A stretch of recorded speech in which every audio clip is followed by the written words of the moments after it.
ஸ்தோத்திரம். நம்முடைய ப்ரையாரிட்டி ஆண்டவரா இருக்கணும். ஹல்லேலூயா. முதன்மை ஸ்தானம் அவருக்கு தான். ஸ்தோத்திரம். ஹல்லேலூயா. ஆமென். கர்த்தருக்கு முதன்மை ஸ்தானம் கொடுக்கும்போது கர்த்தர் நம்மளை முதல் ஸ்தானத்துல வைக்க வல்லவரா இருக்கிறார். ஹல்லேலூயா.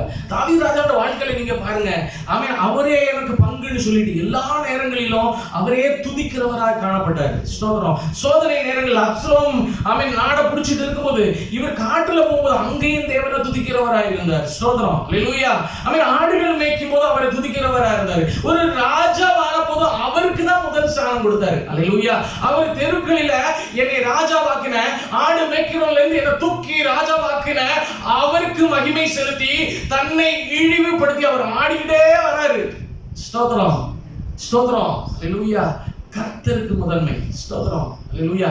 எல்லா காரியங்களிலும் முதல்ல தேவனிடத்துல விசாரிக்கிறவரா இருந்தார். கரெக்டா? போன வாரத்துல நாம அப்படிதானே எல்லா காரியங்களும் ஆண்டவரே இந்த யுத்தத்துக்கு போகணுமா போக வேண்டாமா? ஹல்லேலூயா. ஸ்தோத்திரம். ஒரு இடத்துல சிமையை தூஷிக்கிறாரு. அப்ப ஆண்டவரே அனுமதித்தால் எனக்கு என்ன பிரச்சனை, பாப்பா நம்ம போகலாம். ஸ்தோத்திரம். ஹல்லேலூயா. அவர்கிட்ட நல்ல குவாலிட்டிஸ். ஹல்லேலூயா. அவரே சார்ந்து இருக்கிற ஒரு வாழ்க்கை.